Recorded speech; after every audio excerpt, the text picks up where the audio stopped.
வணக்கம் உறவுகளே! நான் உங்கள் எழுத்தாளன் கா. பிரபுதமிழன் பேசுகிறேன்.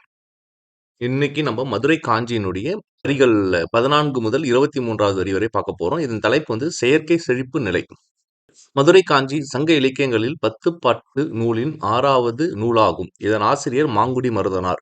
பாட்டுடைத் தலைவன் தலையாலங்கானத்து செருவென்ற பாண்டியன் நெடுஞ்செழியன். சரி, முதலில் நம்ம இந்த பாட்டோட வரிகள படிக்கிறேன். மேதகு மிகப் பொலிந்த ஓங்கு நிலை வயக்களிறு கண்டு தண்டாக் கட்டின் பத்து உண்டு தண்டா மிகுவளத்தான் உயர் பூரிம விழுத்தெருவிற் பொய்யறியா வாய்மொழியார் புகழ் நிறைந்த நன்மார்ந்தரோடு நல்லூழி அடிபடர பல்வெல்லம் மீக்குற உலகம் ஆண்ட உயர்ந்தோர் மருக. இதுதாங்க இந்த பாடல் வரிகள்.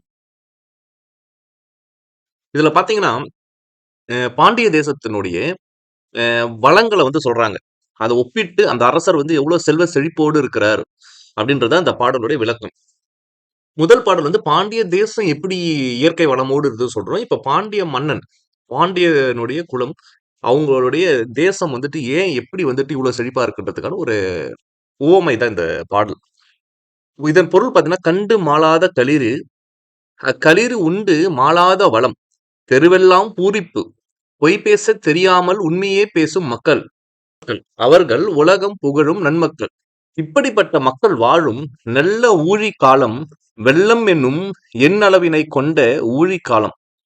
மக்கள் தன் காலடியை பற்றி கொண்டு பின்தொடரும்படி வெள்ளம்னா கோடி கோடி ஆண்டுகள் ஆண்டு வந்த பாண்டியரின் வழித்தோன்றலாக விளங்கும் மருகனே, தலையாலங்கானத்து செருவென்ற பாண்டியன் நெடுஞ்செழியனே அப்படின்னு சொல்லிட்டு இதுல பாடுறாங்க.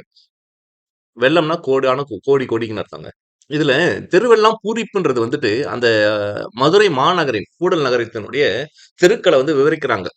உயர் உயர் மாடங்களை கொண்ட தெருக்கள்ன்ற மாதிரி சொல்றதால இந்த நன்மாந்தரோடு வாழும்ன்ற சொற்கள் நல்ல அமைச்சரவைகளை கொண்டு அவர்கள் சுற்றத்தோடு வாழுகின்ற அரசனை அப்படின்ற மாதிரி ஒரு ஊமை அது.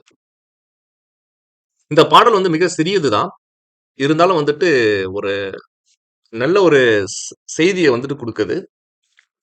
எப்படி அந்த தேசம் இருந்தது அப்படின்ற ஒரு கோட்பாடுகளை.